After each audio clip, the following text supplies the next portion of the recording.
If you're unsure if you have unpaid tickets, in this video, I'll be sharing with you how you can research your unpaid tickets or tickets that you have even paid.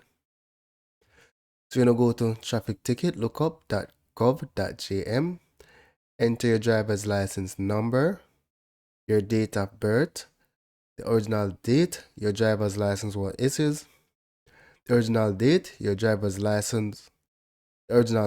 driver's license was issued. This can be found on the back of your driver's license.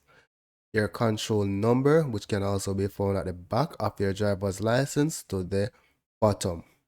Right, so I'm going to be entering the details and then retrieving my tickets.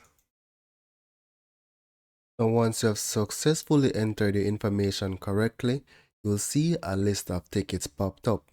Now, the important thing you want to look out for is the status of the ticket. Now, if you look for tickets displayed as unpaid and highlighted in orange, where the payment due date has passed, you're required to contact the court that is indicated on your payment printout.